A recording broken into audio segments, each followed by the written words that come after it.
Wonderful. Well, here we are. Welcome, everybody, to this webinar of the Center for Development Impact, which is on practicing inclusive rigor. I will be chairing our session today. And before we get started on the specific topic of today's session, just for those of you who might be new to CDI, just a very quick introduction.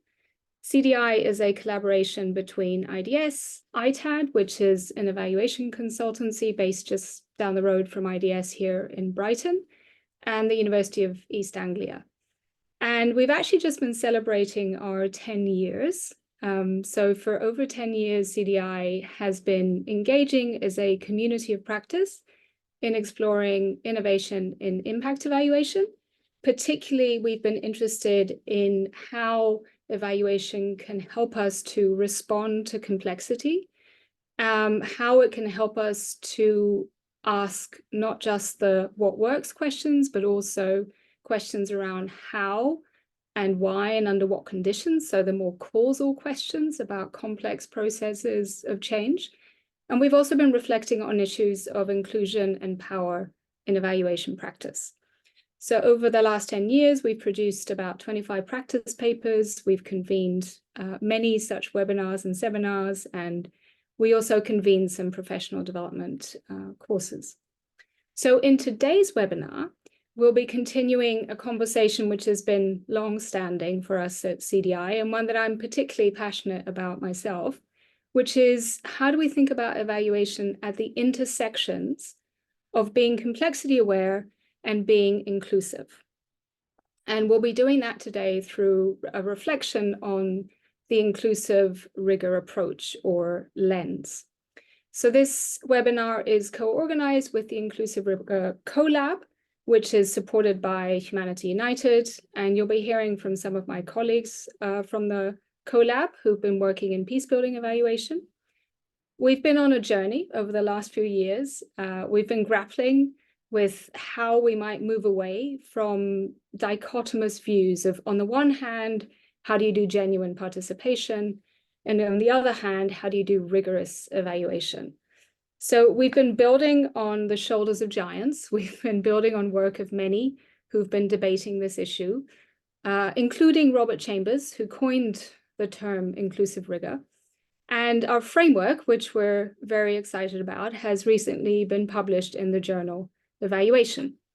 So this framework is an offer into these ongoing debates about how might we reframe rigor in ways that support both being complexity aware and participatory in evaluation. And of course, peace building is a particularly useful space within which to think about how to navigate complexity.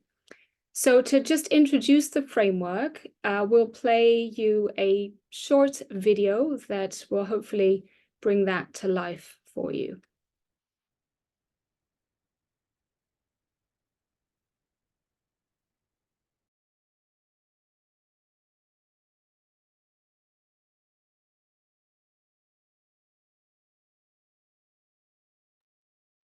Helene, I don't think we're hearing the sound. Are others hearing the sound? No. I can try unmuting myself. I don't know if that's the best way to do it, but let's see if that works.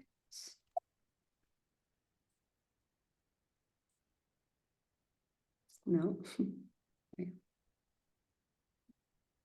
Are you an evaluation practitioner in peacebuilding? Are you trying to adapt your work to fit this field? Or perhaps you're a peace builder, thinking about a way to capture the impact of your projects more fully. We are too.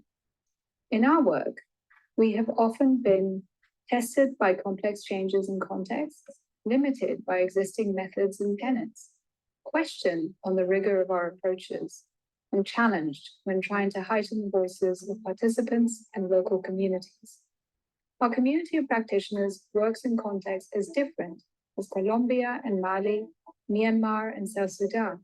We work on different themes and we use different methodologies. Yet we have found that beyond these differences, our evaluation work is most compelling when it's underpinned by three core elements of an inclusive rigor practice. The element of achieving methodological bricolage is about how we do our work. We consider a particular method or parts of methods for their function in the evaluation process, and we adapt and arrange them to build an effective design. Beyond mixed methods, methodological bricolage is not a set recipe, but a thoughtful design process that supports rigor by enabling reasoning and credibility. Facilitating meaningful participation and inclusion is about who we do our work with. We believe participants' lived experiences are central to understanding how change happens. This can be at odds with a traditional view of evaluation as an external judgment of performance. When participation in evaluation is meaningful, it can not only produce more rigorous evidence, but it becomes an opportunity to move towards greater equity and empowerment. And the third element of ensuring utilization and impact is the why we do our work.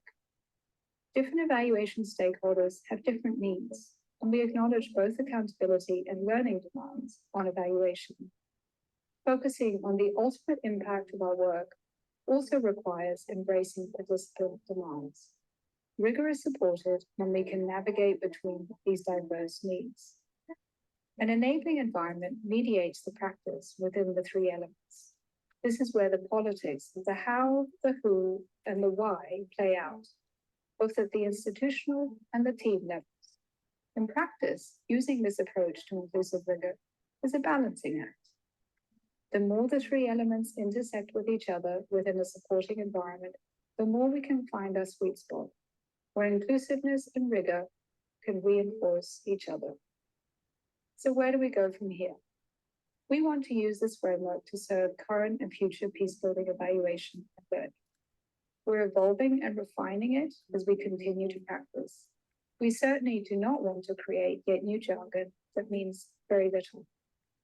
What we do want to do is to open up a space for reflection and discussion. And so we want to really hear your thoughts. Please explore current resources and join the conversation on LinkedIn. Right, thanks, Hélène. So as you heard in the video, this framework is an offer into debates. It's by no means a silver bullet. We don't think we have all the answers.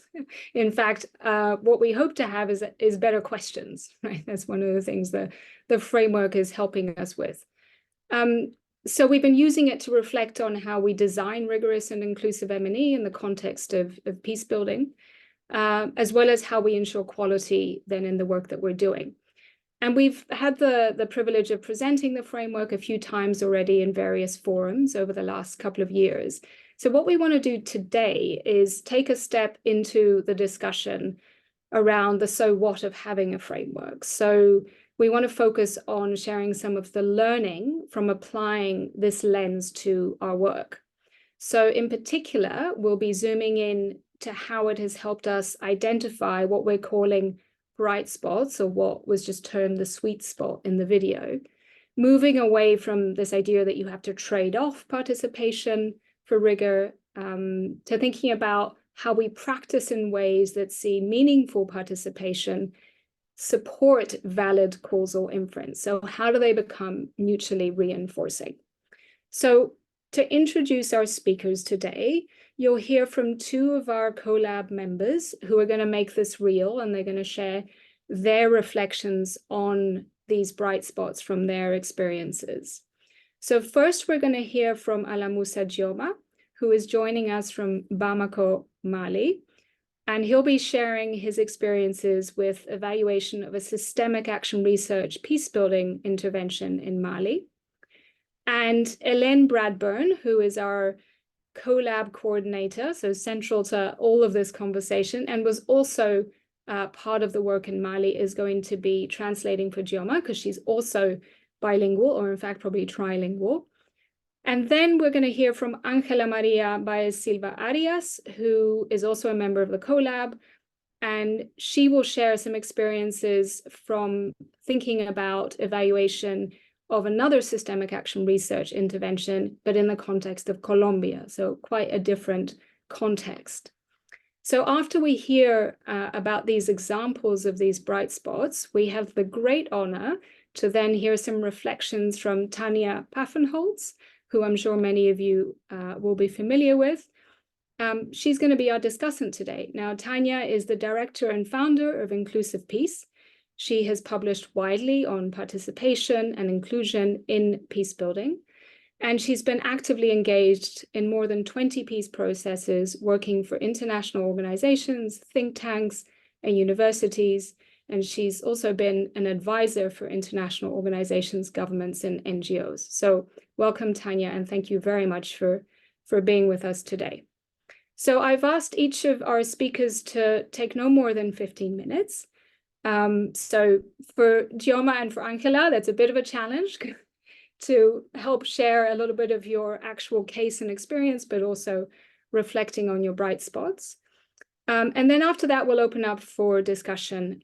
So you have a Q&A and a chat function, so please use them throughout. You can put your questions in the Q&A. You can also share reflections in the chat. And then we'll open up to have some discussion at the end. And please do share with us how this is landing in your context. So we really do want to hear how this works in your realities. So I will hand over now to Dioma and Hélène. Thanks, Marina. Dioma, tu es prêt? Tu es là? On y va? Ah oui. Tu m'entends? Très bien. Ok.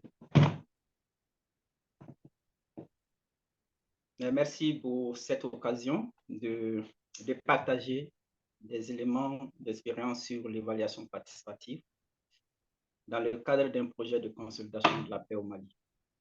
So thanks everyone to enable me to share some of my reflections and experience from a participatory peace building project in Mali. Mon intervention s'articulera sur 3 points essentiels, à savoir un bref aperçu sur le contexte au Mali. Et, sorry, my presentation will go through 3 main parts. First, an overview of the conflict context in Mali. Et sur le projet. And of the project itself. L'approche méthodologique d'évaluation du projet de Persévère de la paix. Then I'll go through the broad overview of the evaluation approach for the project.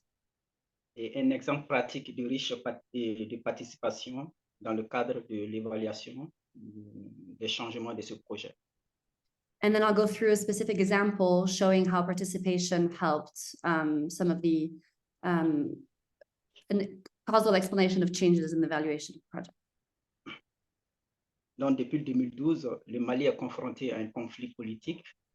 So since 2012, Mali has been in a political conflict.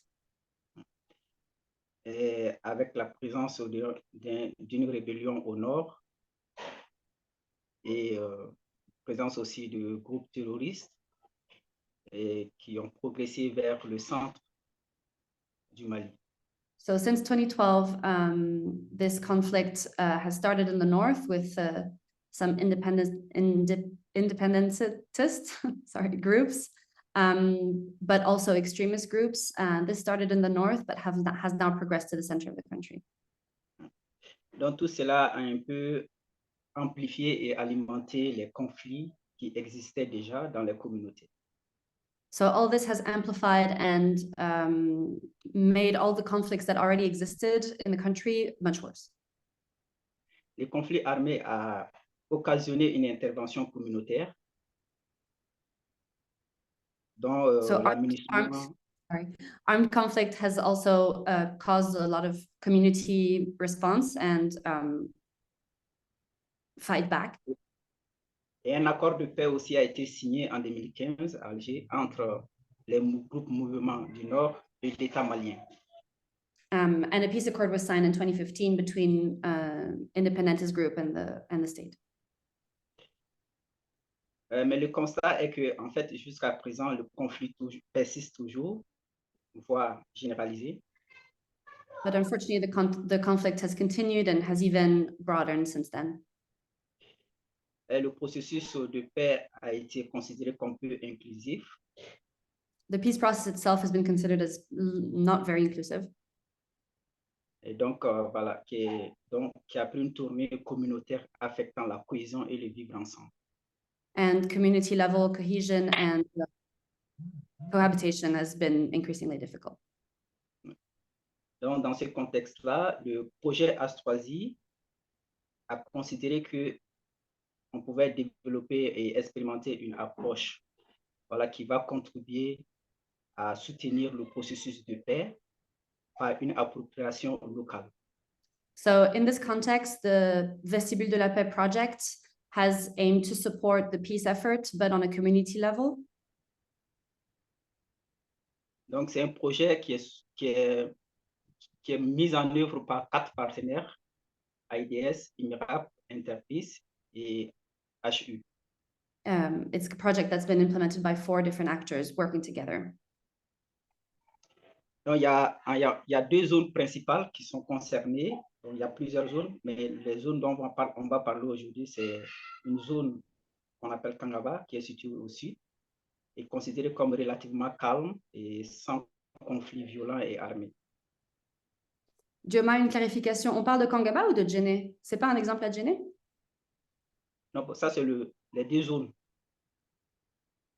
Mais c'est pas à Kangaba. Si, il y a une intervention à Kangaba et il y a Djene. Ah oui, bien sûr. Sorry. So the project. Il y aura le cas pratique, en fait. Yeah, Exemple okay. de cas. Sorry. Yes, so the project has been implemented in 3 different areas.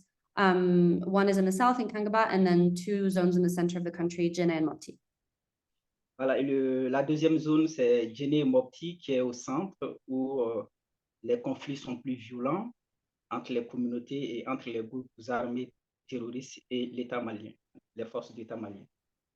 In the center of the country, those 2 areas, Djene and Mopti, is where the conflict is more intense compared to Kangaba. Donc, les différentes phases clés du projet. D'abord, on a commencé par la collecte et l'analyse des récits. So this is a systemic action research process, which had different steps that are on this graph that you have here. And the first step was the collection of life stories across the community. Pour permettre aux communautés d'avoir une meilleure compréhension des dynamiques locales et les aider à faire les choix possibles pour commencer à trouver des solutions à leurs problèmes. C'est ça, pendant la création de la carte systémique, c'est ça? C'est ça. So all of these life stories were collected and then analyzed by the community itself. A systemic map was created off the back of these life stories. The point of this map was to enable the community itself to have a better understanding of the conflict and resilience dynamics of their communities. Et par la suite, des groupes de recherche-action sont mis au niveau communautaire pour tenir des réunions, faire des recherches, pour adresser aussi des solutions aux problèmes qu'ils pensent être pertinents pour eux. So on the base of the systemic map, local action research groups were created and used the map as a base for their local initiatives to be created. And they worked on these initiatives for at least 3 or 4 months up to over a year. Donc, les activités clés de ces groupes-là devraient aboutir à la réalisation d'initiatives communautaires impliquant largement les membres de la communauté.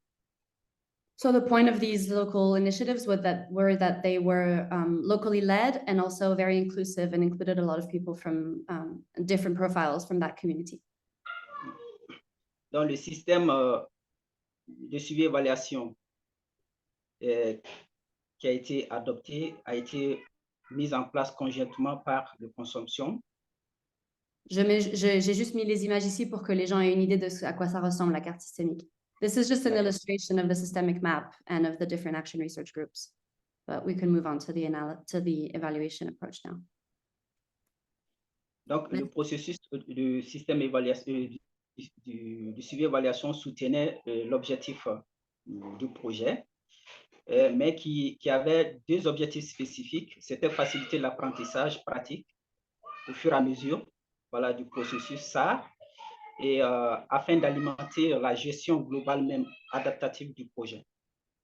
So the overall learning approach was aimed at learning as the project was happening and to adapt it as the team went along.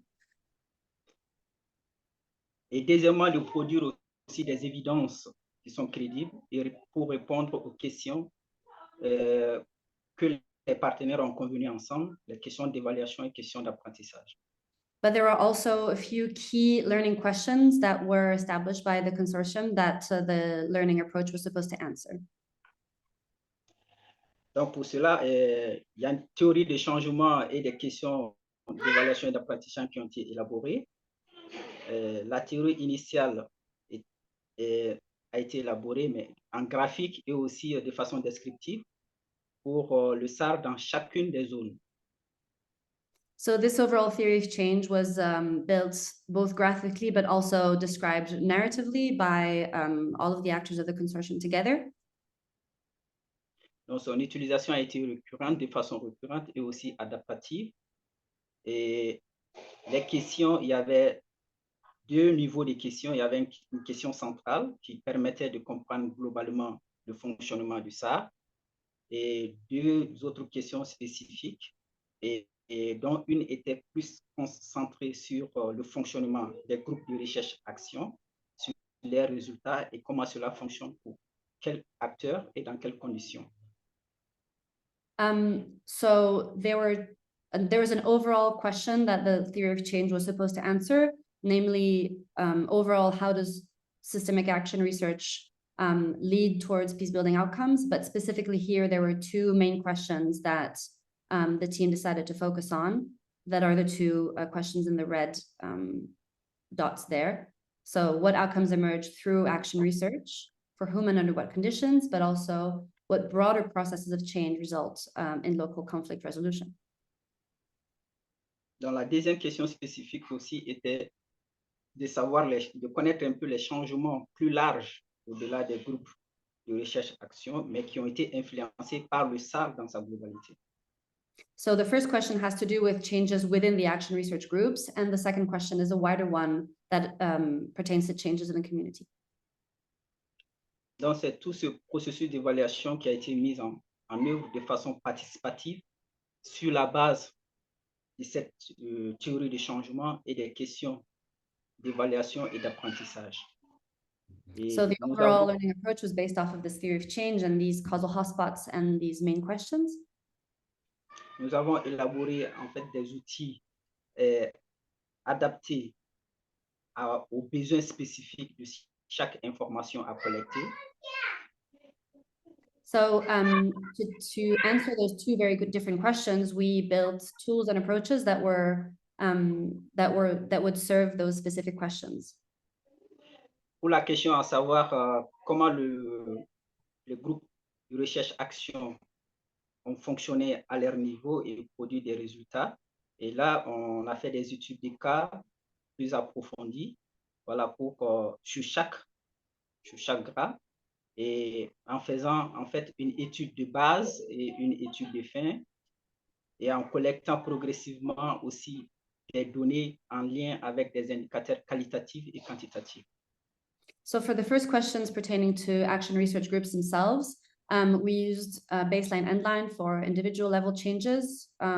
This was based on qualitative indicators, so a lot more observational and rather than just quantitative indicators. And those were included in a wider comparative case study approach that for each action research group, we really studied individually and then compared. Le partenaire IDS, voilà, qui est externe un peu à l'équipe opérationnelle, a aidé à analyser ces données-là pour produire des études de cas approfondies sur comment chaque graphe a pu fonctionner et être efficace. So this was held in collaboration between the field team that was so IMRAP, which is a Malian organization, and in partnership with IDS, which was the technical lead for M&E and helped analyze and create the case studies. Pour la question en lien avec les changements communautaires au-delà du fonctionnement des groupes de recherche-action, et là, nous avons adopté la méthodologie de récolte des résultats. For the broader changes pertaining to the community itself, we mainly used the outcome harvest methodology. Donc, 60 au niveau de Jenny Mopti, il y a 60 récits de changements qui ont été collectés au sein des communautés et par les communautés elles-mêmes. So specifically for Jene, which is the example that we'll use after this, 60 stories of change were collected within the community by members of the community themselves. Donc, ces résultats ont fait l'objet d'une analyse participative à laquelle l'équipe opérationnelle EMERAP a participé, mais qui a été facilitée par l'expert externe de l'IDS. Mais Dioma, j'y étais pas, mais je pense que c'était co-facilité, non? Un peu co-facilité. I'm just fact-checking. What Dioma said is all of these stories of change were analyzed during a participatory workshop with the implementation team, facilitated by the outcome harvesting expert, which was Marina, who's on this call. And my small correction was, I think it was co-facilitated because I think Dioma also was facilitating. So let's not shy away from that. Un exemple de comment la participation dans le cadre de la récolte des résultats nous a aidé à mieux comprendre les voies causales de changement et de leurs motifs dans la commune de Nyasanari, dans le cercle de Jenny. Donc, juste avant, je veux montrer encore les images comme la dernière fois. Just before we go to the example, I just had an extra slide here with images of the participatory workshop and images of what some of the outcomes and links between outcomes was. This will become more clear when we look at the example. Le groupe de cette commune a travaillé sur un conflit entre deux villages, Srabougou et Manta, donc ces deux villages pêcheurs, autour des pratiques de pêche. So the action research group working in Nyansanari was working on a fishing conflict that was between two villages, one called Sarabugu and one called Manta, around fishing rights and abuses to those rights. Le groupe et les populations qui ont été impliquées dans le processus ont organisé une cérémonie de réconciliation entre ces deux villages, suite aux résultats issus des activités d'entretien, de recherche, de médiation et de sensibilisation effectuées par les groupes. So the Action Research Group held a series of research activities and then mediation activities, which led to an official reconciliation between those two villages, which is something that hadn't been possible when done by previous local research groups. Donc, le but de tout cela, c'était d'abord de cerner le problème de façon approfondie qui affecte la cohésion sociale dans la commune. So the actions of the Action Research Group were based on a better understanding of the conflict dynamics and reasons behind them within those communities. Et la méthodologie récolte des résultats que nous avons appliquée quand même pour répondre à la question quels sont les changements plus larges qui sont ressortis dans le processus SAR et nous a permis de relever des niveaux de participation assez intéressants. So within the outcome harvest that we led to better understand the community level change here, there were two sets of outcomes that appeared collected amongst two different types of participants. La participation des communautés qui s'est opérée dans la collecte des récits elles-mêmes, parce que ce sont les membres des communautés qui ont participé à la collecte et ce sont les communautés elles-mêmes qui ont fourni en fait ces récits de changement en fonction de l'expérience qu'ils ont vécue avec le processus. So at the community level, many different members of the community reported a change story that had to do with this change. And according to who they were and their different origins or social belonging, that change appeared in their stories. Et pour le changement communautaire clé que nous avons identifié, on s'est aperçu qu'il y a plusieurs récits qui racontent le même changement, mais de différentes manières. In fact, a lot of these stories initially were collected separately, but they were all had to do, so the change stories collected all represented different aspects of the same change that was happening at community level. Le deuxième niveau de participation, ça c'est la participation de l'équipe à l'analyse des résultats, qui a permis à l'équipe, en fait, qui a généré une solide compréhension de l'équipe sur le changement, large influencé par le processus SAR dans le cadre de la résolution des conflits. Dioma, j'ai juste une question, j'ai peut-être raté l'information, mais il y a aussi certaines personnes qui ont contribué leurs histoires de changement, c'était des membres du GRA lui-même, non? Oui. Donc, il y avait les points de vue de la communauté et les points de vue du GRA lui-même. Du GRA lui-même, mais ça, c'est le point de vue des GRA n'était pas assez conséquent. D'accord. Je vais juste dire ça avant qu'on passe à l'analyse, d'accord? D'accord. Yeah, so I was just asking a clarification question because I know when we talked about this before, there were another set of change stories that was collected amongst members of the group itself who had led the mediation. So they were describing the change in a specific way. That was one level of outcomes told. And then the other members of the community who weren't involved in the group had a different viewpoint on that change that happened within their community. Obviously, those different groups told different stories with different levels of information. Ok, Dioma, donc reprends ce que tu disais sur l'analyse ensuite. L'analyse, ok. Je disais que la participation de l'équipe opérationnelle à l'analyse a permis de générer une solide compréhension pour l'équipe sur le changement large influencé par le processus SAP. So the second key thing here is that once those change stories were collected by such a different array of people, the fact that they were analyzed by the implementation team itself was really important because they had the right level of knowledge and understanding of the community to really understand what those change stories reflected. Car pendant la collecte, au début, voir un changement vécu et raconté différemment par les membres de communauté qui ont été impliqués dans ce processus-là, paraissait pour l'équipe en fait assez répétitif et on s'imaginait déjà à un point de saturation.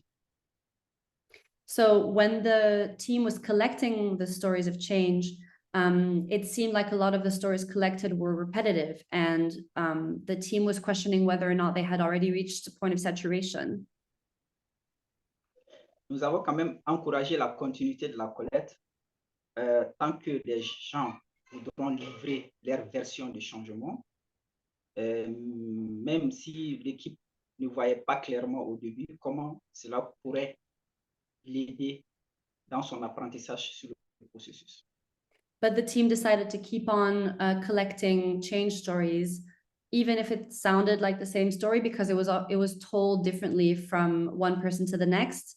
And eventually it gave a fuller picture of what the changes were like. C'est lors de l'analyse participative des résultats sous les questions approfondies entre les participants à l'analyse et aussi les questions qui ont été posées par Marina, que l'équipe IMRAP a mieux cerné les liens de causalité du changement, aussi les différentes conditions du changement dans lequel le changement est produit, les différents efforts aussi et du projet c'est-à-dire dupliquer les GRA ou le SAR en général, mais aussi des facteurs externes qui ont contribué à l'émergence de ce changement. So all of these life stories being analyzed together by the implementation team and with facilitation co-led by Gemma himself and Marina, and that's really the moment where all of the individual changes started relating to each other, and different causalities started to emerge out of them. So in that sense, that participatory analysis was really key in better understanding causality between the different changes that were collected within the community. Nous avons eu une vue d'ensemble sur les expériences des participants, comment et pourquoi ils sont arrivés à faire des compromis à leur niveau, pour aussi se projeter collectivement par la participation et l'engagement dans le processus de paix. So it enabled a better bird's eye view of the different efforts by different parts of the community to all work towards that social change. And something that Gemma said right before, but I forgot to translate, was that not only so different causalities emerged, as well as main contributing factors and also external factors that contributed as well, were really only able to emerge with the comprehensive story collection and then the participatory analysis.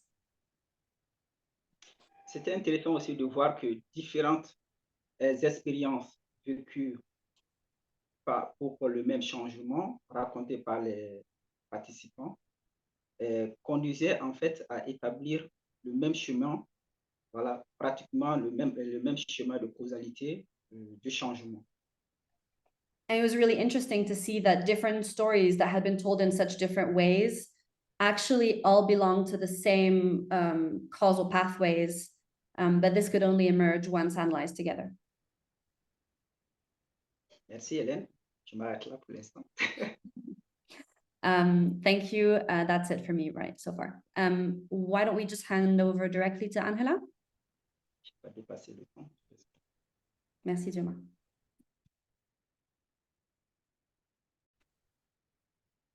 Thank you, Helen. Thank you, Dioma. Okay, so hello to everyone. I'm going to talk to you about a case that happened in Colombia. If you can move forward, Helen. I will try to focus a little bit on the context, then set up a few key aspects of the peace building initiatives, and then move towards how was the sweet spot work for us in this project. The project was named by the participants as Co-Inspira. So I'm going to be referring to the project as the Co-Inspira project. Colombia has like a long history of armed conflict, but in 2016 we finally signed a peace agreement with one of the biggest guerrillas that we had, that was one of the main actors of the armed conflict. And under this peace agreement, we were able to pour a lot of participative intentions, comprehensions, and perspective.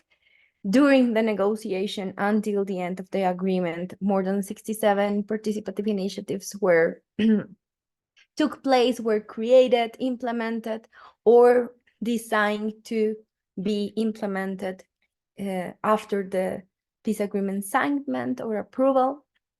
And this approach to a positive perspective of peace building, realizing the structural violences and the main role of participation within the everyday peace building wasn't like, didn't happen by chance. We in Colombia have a long history of participative formal spaces nowadays before the peace agreement, and now we have more than 30 participative instances that are in charge that had to be led or co-hosted by the local authorities. And so the peace agreement is in coherence with this spirit that we have in Colombia about realizing how relevant participation is. That doesn't mean that it is actually a real, genuine, and effective participation, but it is embedded in our discourse. Within the peace agreement, there was a participative space that was reframed. That the space, or those spaces, are called the peace councils. And we have a national peace council, and we have departmental peace councils, and then more locally municipality peace councils. Peace councils are like central for everyday peace building at local levels, and they exist since 1998, but after the peace agreement in 2017, they now were like, the law gave them the mission of favor the achievement and maintenance of peace and facilitate the collaboration of different actors to translate that huge peace agreement into everyday relationships and dialogical relationships and ways to collaborate. So the peace councils are spaces that the mayors in each municipality should promote and co-host, and are conformed by civil society representatives. Under this situation, we had the possibility to think about how we could strengthen their work. There were two national agencies in charge of accompanying them. Those are like the High Peace Commissioner Office and the Territory for Renovation Agency. They were both together, funded by USAID, MSI, to figure out somehow routes, pathways, pilots, laboratories to strengthen the Peace Council's local capabilities. They reach an implementer that it is Adapt Peace Building, that is an organization that had been working in Colombia 6 years before they reach us or more. And with Adapt Peace Building and Humanity United, what we did is we proposed them to do an SAR pilot to work with at least one peace building council and see what an SAR process could bring to the table. The two national agencies, government agencies, they wanted to focus on a more development capabilities process based on dialogue. So what we did was, you can go further, Helen, to the next slide.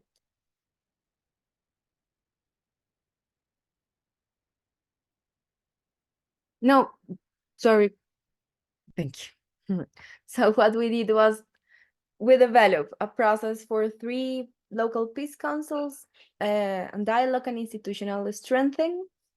Then once we were ending this phase of dialogue and institutional strengthening, we start an SAR process in one of those 3 peace councils, in which we focused the peace building initiatives.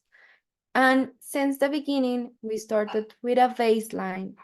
We use a systematización de experiencias approach to be able to learn how to work with the peace councils, what works best, how the strengthening could actually work. And during the whole process, we were also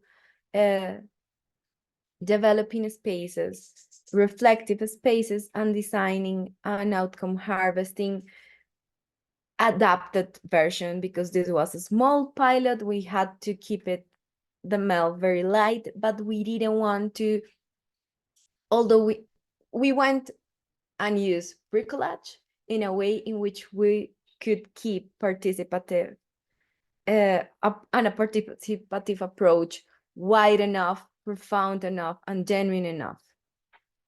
So that's basically what happened in this COINSPIRA process.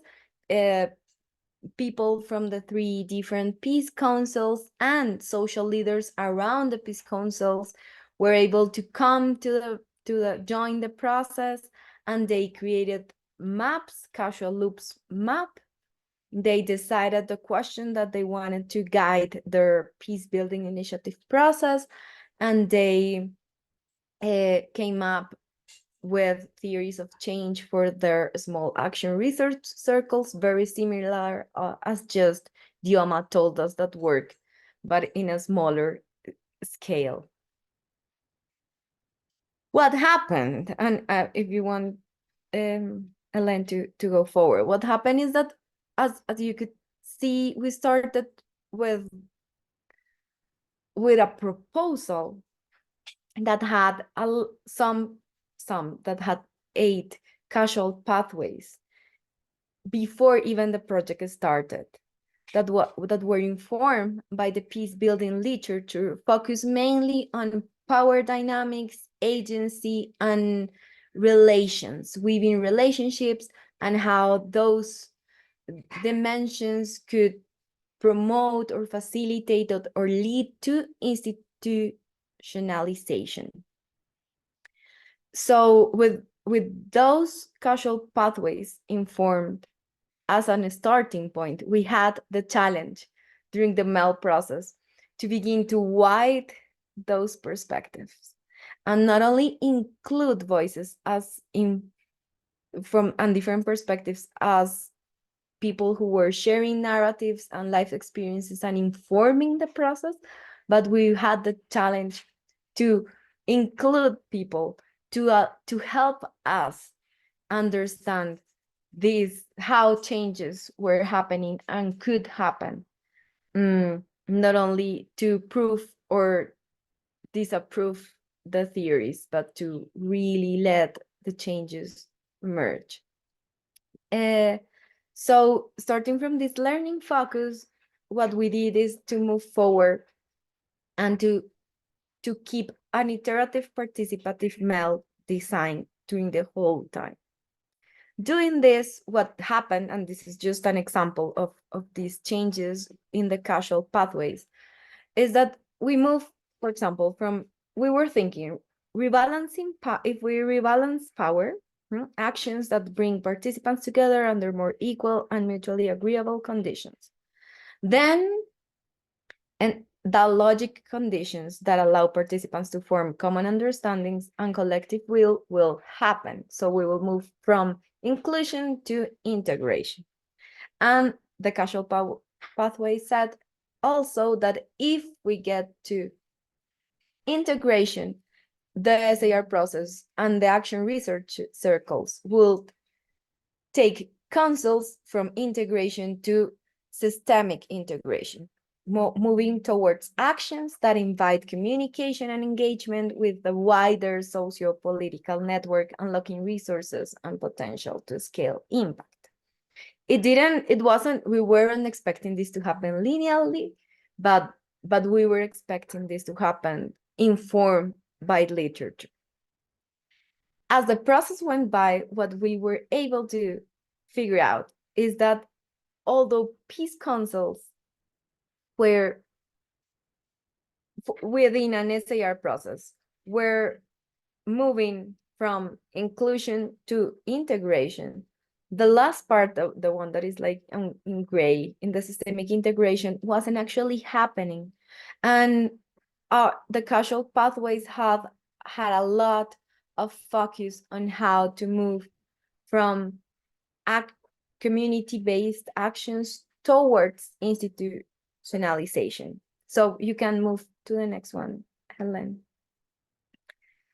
So while we were hearing people, analyzing with them what was going on, what we were able to move is from this starting point of assuming that SAR was going to support systemic integration of peace-building actors, towards a more everyday peace building focus hypothesis that highlighted the value for the communities related to common learning, to common language development, to power within growing, and the value also of adaptation and other kinds of networking that weren't necessarily linked to institutionalization. So this like rigorosity was allowed by participation. We wouldn't be able if we wouldn't include a lot of different perspectives and actively analysis with the local co-facilitator team and with the participants and the perspectives outside the initiatives to highlight these changes and to understand what was actually really happening, and then go and rethink the literature or the theories that were at the start. Something that is really valuable for me that happened during this MELD process, and you can move forward, Helen, is that when you change and open the academic initial theories, and when you include participative analysis, then different perspectives and expectations from about what should be happening in the project become really tangible, and maybe some assumptions that weren't visible at the start become to be visible. So as we were navigating and finding that sweet spot between bricolage and participation and the use of the MELD process, the MELD framework led us to reflections about the next phase of the initiative and also the next phase of MELD. And those reflections allowed us to talk and to have dialogues around those tensions, the tensions that I was mentioning a few minutes ago about the different perspectives and expectations about what kind of changes should happen and what kind of activities should be enhanced.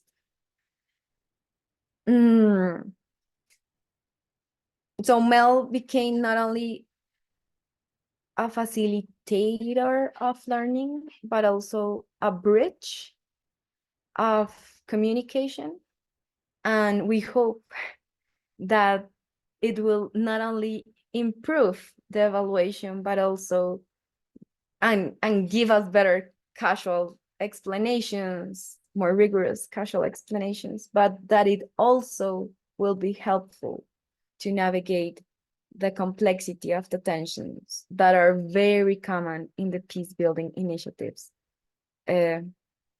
practices.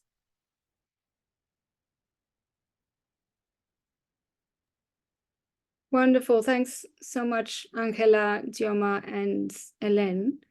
So I'd now like to invite Tanya to offer her thoughts, reflections on what you've heard, or with some background music. Yes, I'm sorry. I'm sitting in Addis Ababa in a hotel lobby. I hope you can hear me. Yeah, I'll be very brief so we have enough time for the discussion.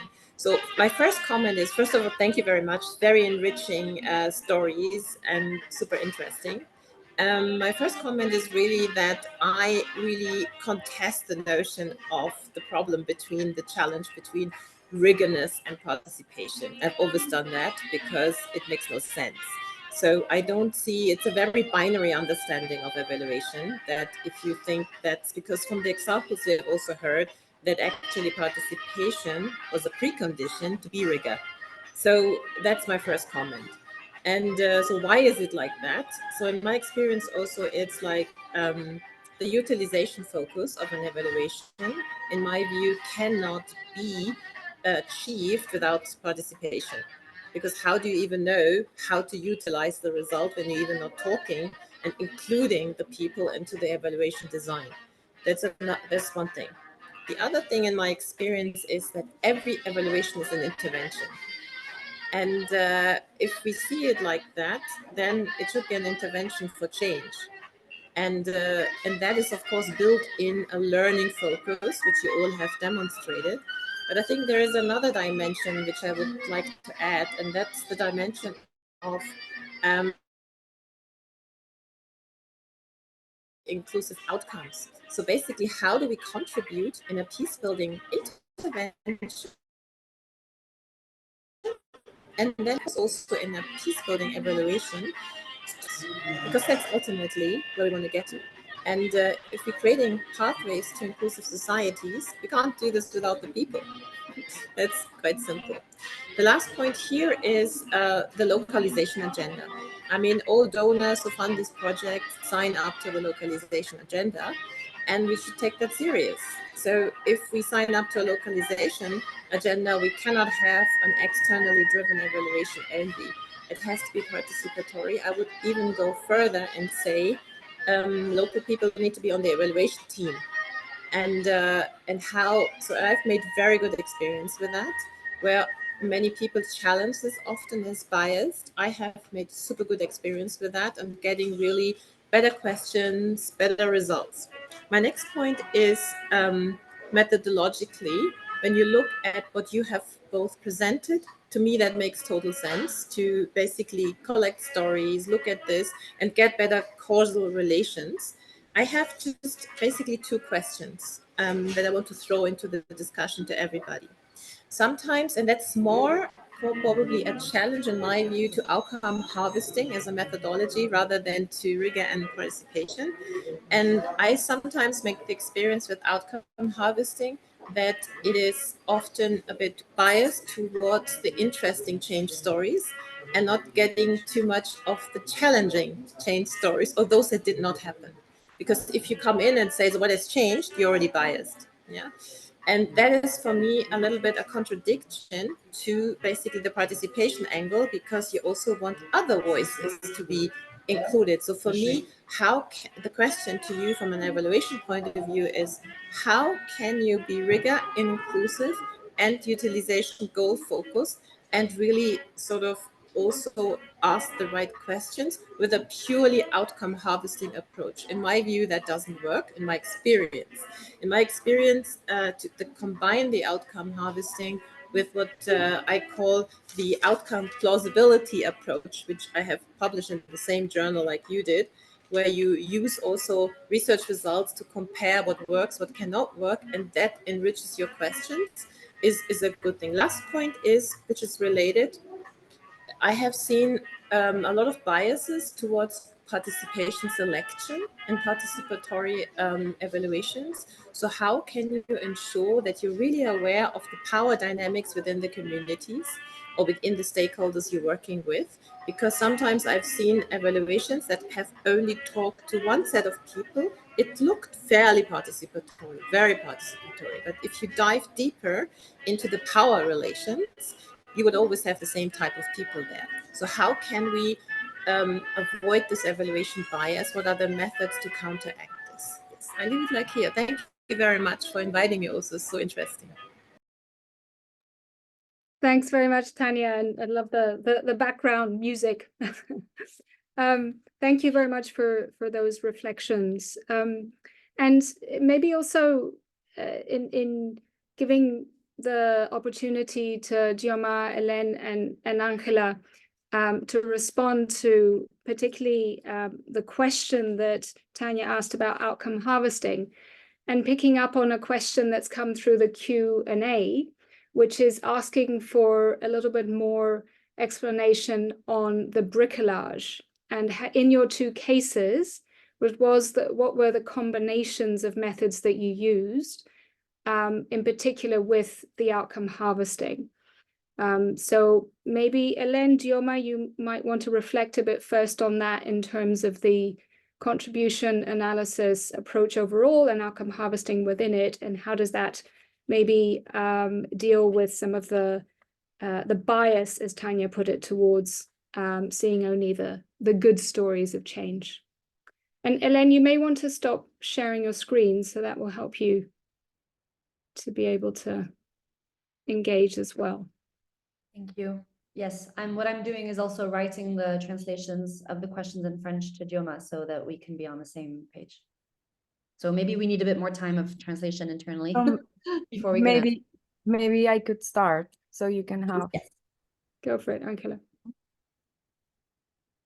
I agree with what you were saying, and something that we did that was kind of against the outcome, how outcome harvesting was supposed to be, and that we discussed a lot within the MEL team, was that we knew we had these theories before.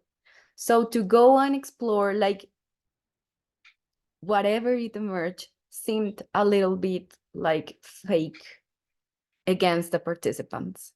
So what we decided to do is to use and dedicate a space, a workshop, just to understand how peace building theories work.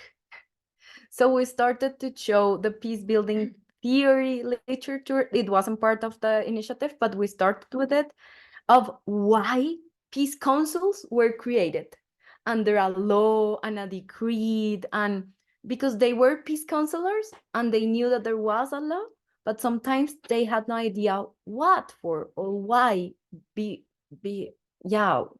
from another, like, more academic or formal perspectives.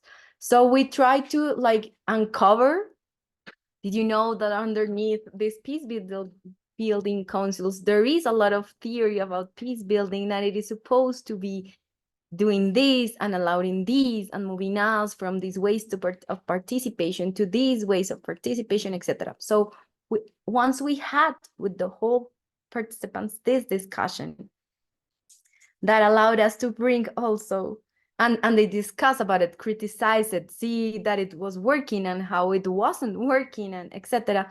Then we had like a really nice, like, nurtured space to show some of the causal pathways that we were working at the starting of the designing of the process. And as an SAR is a very participative process, they knew that they had a voice within the space that wasn't new. We weren't the outside MEL team coming to show something. There were the local facilitators that were their peers, them that were not named as participants, they were co-researchers, and me that were working with them since the start and had like a close relationship with them, not something from outside, facilitating this like reflecting space. So I think that allowed us, one, to be really aware of power dynamics. That was one of your questions, Tanya. And on the other hand, that allowed us to have a genuine, like, reflective and critical space related to the workshops that we did, the participative workshops that we did, to find what has changed, to find to do the contribution analysis, and also the causal tracing going backwards, and etc. One of the questions that arose during the workshop was actually made by them, one against each, one for the other, between the different groups of participants, and was, what changes were we expecting that didn't happen during the process?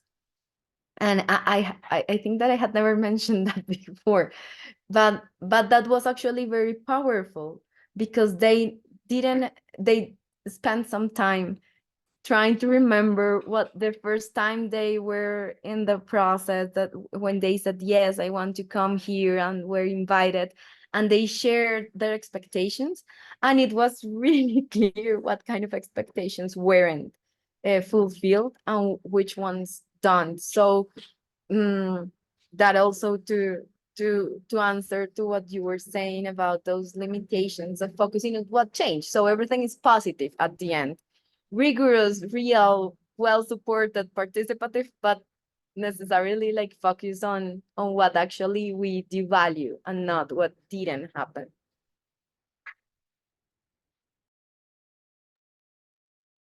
Thanks very much, Angela. Dioma, Hélène.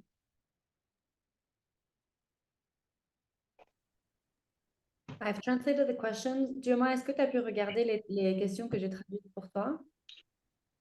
Oui, je vais essayer de donner des éléments de réponse sur la première.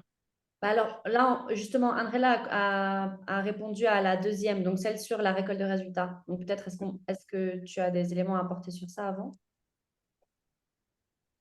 Sorry, we're just checking that we're answering the same question.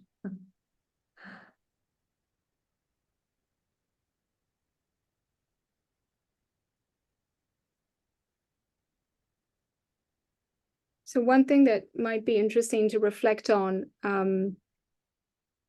is in the case of Mali, where we had a contribution analysis overarching design, and we had the outcome harvesting, as Dioma explained, as a method to help us pick up on broader processes of change. And we were particularly interested in pathways into systems change. But we had these in-depth case studies that built on all of the data that came through the monitoring processes.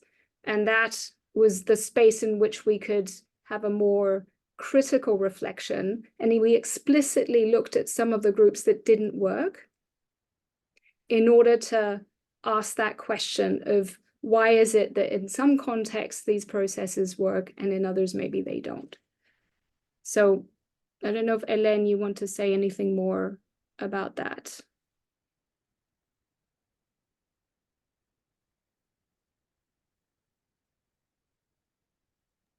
Sorry. No, if there's nothing else, the thing is, because I'm translating at the same time, I'm half in and half out of the answer. So I think from what I've heard, I wouldn't have anything to add. Okay. There's a question that's also come up in the Q&A, which maybe I'll just ask it in English, and Hélène, you can just translate it directly for Dioma, which is, and it links to the point about power that Tanya raised. And it's about how did you, in the beginning of the systemic action research process, maybe Dioma can help us understand how they decided who would be included. So how did the IMRAP team go about selecting, and how did they think about power in that process of selecting the initial life stories? And this is about the life stories of the SAR, not necessarily the stories of the outcome harvest. Yes, correct. Although we could probably use the same basic principles. Dioma, il y a une question là tout de suite sur la manière dont, dans le processus de recherche-action systémique, comment est-ce que l'équipe a décidé qui inclure dans le projet et dans le processus pour que ce soit à la fois inclusif et participatif de manière vraiment représentative ou de manière vraiment inclusive et avec une attention portée aux dynamiques de pouvoir entre personnes et entre groupes dans un contexte de consolidation de la paix. Est-ce que tu as des réflexions sur ça? Oui. Ça s'est fait en fait à différents niveaux. Cette inclusion se fait à différents niveaux.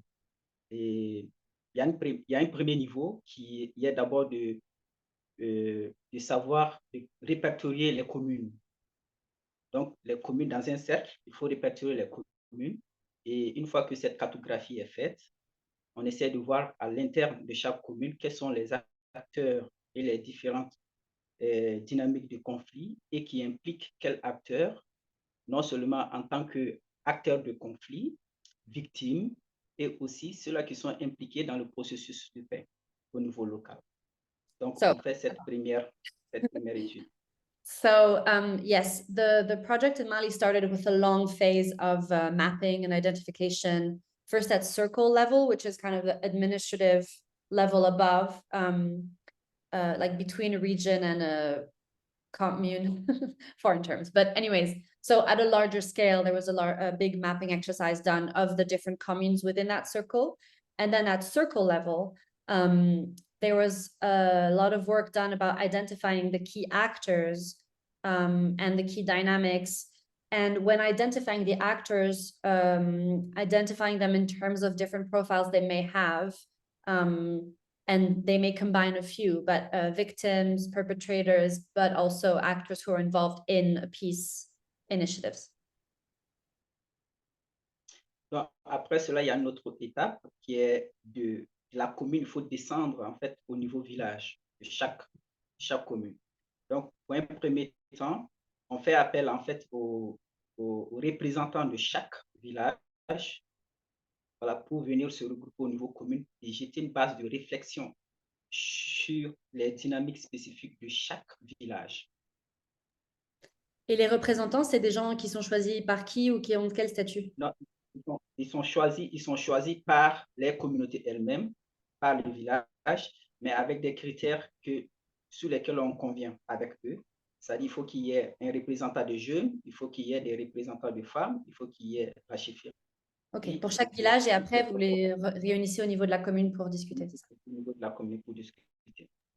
All right, so then as a second step, they go down further one level to the village level. So multiple villages per commune, multiple communes per circle. And at the village level, there's a set of criteria that's established for the population themselves to send forward a representative. So they asked for representatives amongst youth, for women of specific groups within each community. And all of those representatives were asked to come up at the commune level to discuss their own localities' conflict dynamics. Donc, on les décline clairement l'objectif du projet, qui est consolidation de la paix et le renforcement des résiliences, la résilience locale. Et en ce moment-là, comme dans une seule commune, on ne peut pas intervenir dans tous les villages parce que tu trouveras qu'il y a certaines communes qui ont 30 villages, d'autres ont 15, d'autres ont 20 villages.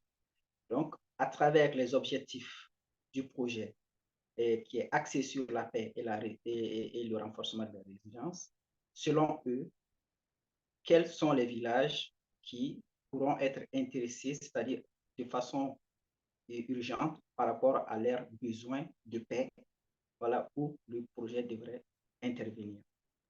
So during that discussion, the implementation team was very transparent about the project's objectives, ways of working, that it was a peace building project that had to do with reinforcing local level resilience. And the question for that group was, at the commune level, so all of these different villages, at the wider level of their commune, which villages and which localities would they all collectively choose as being targeted, because the project can't operate for every single village. So they were asking all of these different representatives of communities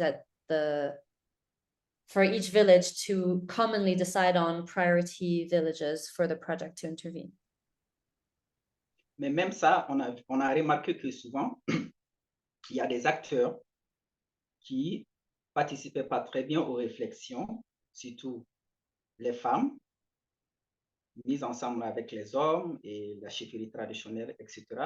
Et il y avait aussi certains villages qui n'étaient pas assez, n'avaient pas une position, voilà, élevée par rapport aux d'autres. Ces acteurs-là étaient plus réservés. Voilà. Mais ce qu'on faisait après ce focus-là, on organisait d'autres rencontres avec les acteurs qu'on avait observés un peu timides, qui ne parlaient pas, pour pouvoir recueillir leurs avis.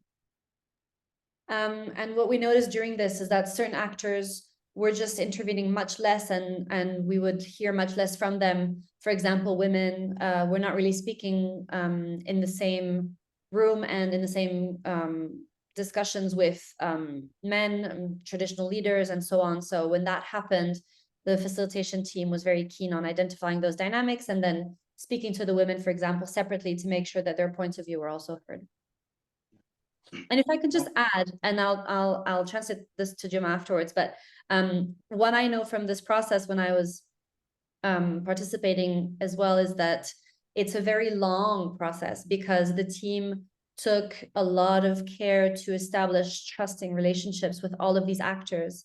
And something that came out a lot is how different this implementation team was from other projects because they slept in the localities and they were hosted by local leaders, but sometimes also different association leaders, and them being so embedded in the communities and understanding and just being present for that much time really enabled them to do that mapping and targeting as well, I think. J'ajoutais juste une note sur le temps que vous avez pris pour développer des relations de confiance avec tous ces acteurs, que vous avez dormi sur place et que c'était vraiment important de développer ce lien, sinon vous n'auriez pas pu faire le même travail. Effectivement, c'est ça. Donc, c'est avec ces acteurs-là que nous commençons les premières réflexions, parce que ce sont ces premiers acteurs qui vont être invités à faire la collecte et à fournir aussi les récits, etc. Donc, la manière dont aussi nous identifions les fournisseurs de récits, il y a des niveaux principaux. Et le premier niveau, c'est de faire la cartographie des ménages et des communautés qui vivent dans chaque village. Et le deuxième niveau, c'est de descendre dans chaque famille et identifier des fournisseurs de façon aléatoire. So then for the story collection itself, who the process for the people who were going to provide the life stories, the implementation team first went household per household to select the households that would be included, and then within each household they would select randomly people to submit their stories. And this was to have better representation of, again, amongst all different profiles and types of people. Pour les collecteurs, souvent c'est assez difficile parce que il y a deux niveaux de collecteurs. Il y a des collecteurs qui sont locaux, donc ils n'ont pas besoin d'un niveau d'instruction, etc. pour participer à la collecte. Ceux-là, on les trouve facilement dans les communautés. Et dans chaque village, nous sélectionnons quelques-uns qui sont, c'est pas nous-mêmes qui les sélectionnons, mais ce sont les autorités administratives, les élus, les autorités traditionnelles et les leaders jeunes femmes qui proposent des gens qu'on va engager. Mais l'autre niveau, où il faut vraiment saisir les récits, etc., ça demande un niveau d'instruction minimum. Et souvent, on ne les trouve pas dans chaque village. Il faut aller jusqu'au niveau commune et souvent jusqu'au niveau cercle pour avoir ces gens-là. Donc, ce qu'on a fait, c'est d'identifier largement des gens qui sont potentiellement recrutables sur ce processus et on a fait un test pour pouvoir les engager. Now, for the story collectors, so the other side of that exercise, the story collectors, local authorities and local figures helped us identify them, because in that case, there was also a need for them to be able to write up the stories. So obviously that's a skill that not everyone has in those regions. So a minimum level of instruction was needed. And those people could not often be found at each village level. So they were more recruited at the commune level to collect stories across different villages. Donc, ce sont... Dioma, I'm sorry to interrupt, because I know that the process is very long, but I think your explanation, which has been very detailed, I think has illustrated very clearly the need to be power aware, no? And the need to think about participation, not meaning everybody, but thinking quite carefully about how you make those selections and the levels of participation that are appropriate. And the process that Dioma has just described was also very similar to the discussions around the outcome harvesting process. And what does it mean to be participatory in using an approach like outcome harvesting? And Tanya, to your earlier point, that is also essentially about seeing evaluation as an intervention, right? Which is the point that you were making. So both of these cases are participatory peace building initiatives, and we used a participatory evaluation process that was embedded in. Yeah, so all of that nuance around understanding context in order to navigate power was part of what we were doing. So, but I wondered if, Tanya, you wanted to come back with any further reflections or questions to Dioma or Angela at this stage. Yes, and this music is getting louder and louder. Yeah, my reflection is, first of all, this was very interesting, and I think also explained why it was sort of based on a very solid participant selection. I particularly like that point, Angela, you made on the question of what change did we not or did we expect and that did not happen. I think that's a very good question. Because this is exactly, I think I made really good experiences in like analyzing existing theories of change and then comparing them with what has happened over time. So this is very interesting because mostly the original theories of change are not even implemented fully. But sometimes if you have a rigor results-based or evaluation, they base it on the theory of change, which then kind of is rather a question like, why didn't we use it? Why didn't it make sense? Or the other thing that relates to that, why you also need participation, is we always talk about in peace building from we should adapt to the context is changing, but very little actually interventions work with solid scenario planning and really sort of evaluate and also against potential other scenarios where you sometimes in the beginning of a peace building intervention had a particular scenario and then later the context has changed. And I heard a lot of criticism actually from stakeholders from peace building interventions when they got a pretty rigor results oriented evaluation that was not participatory, that they said like, but we were measured against a context that did not even exist. Or now, yeah, we were measured against something 5 years ago and now it has changed. And only through the participatory methodology we can really say like, but hey, it has changed. The theory of change is maybe not valid, but still looking at it back and thinking like, was it something we maybe forgot? We maybe should have looked at. So I think it shows that really a framework, and I like this really to have a framework that is a guiding principle with questions. It's not a rigor thing as in you have to adopt it in this way, but it's really giving a flexibility of ask intelligent questions, basically, in order to find out what is the deeper layer of it. And I think this is the value, and you know I'm a fan of frameworks, because I think they just help you guide, and that's it basically. That was exactly what I was going to say, that to have the framework is useful because it invites you to be continuously making the question, pointing out, keep reflecting, and then you can make those adaptations or find good questions as the process develops, and use the findings and the good questions to change what you're doing. Something really small that I wanted to also to highlight regarding the power awareness is also that when you're doing this participative MEL approaches and you understand that MEL facilitates learning, then how to facilitate the spaces becomes also something that is really, really relevant. It's not only about who make sure that you have like a quite clear justification and a narrative, coherent narrative about who's been included and why, but also about facilitating a participative collaborative space in which people who cannot read, who cannot speak out loud their voices, who cannot feel comfortable enough writing or raising the hand, had other ways to contribute to the analysis. And that's a facilitation challenge, I guess, that it's connected to bricolage, but sometimes it's so at the detail level that we miss it when we are having these discussions around the big methodologies. but it's also really important.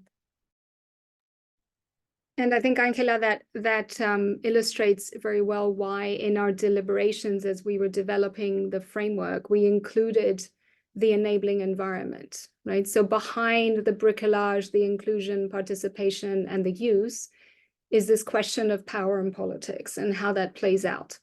And within that, the competencies. So that's skills like facilitation, etc., but it's also political competencies, right? How do you actually navigate those different use dynamics? And yeah, thank you, Tanya. I think my hope is that more broadly, we move into a field where we think of theories of change as frameworks that help us ask good questions. And, you know, Angela illustrated how, in their case, the inclusion and participation evolved, nuanced, strengthened, and led them in certain directions in terms of the causal questions that they were asking. And there aren't that many examples that illustrate how you actually do that through a process. Even though we're in a moment of adaptive management, you don't see a lot of those examples. So we're coming to the end of this conversation. So thank you so much to all of you for being with us. There will be a recording which will be sent out to everybody. Do get in touch with us if you would like to be involved in this conversation, this work. The CoLab is looking for opportunities to partner to further reflect and further evolve our work. So thank you so much, Tanya, for taking the time while you're traveling and in your very busy schedule to share your reflections. Thanks very much, Joma, Hélène, for making it possible for us to all have a conversation, and Angela for your reflections and contributions. So thanks very much, everyone. I hope we managed to answer all the questions that were coming through the Q&A. Almost. Thanks all. Please stay in touch.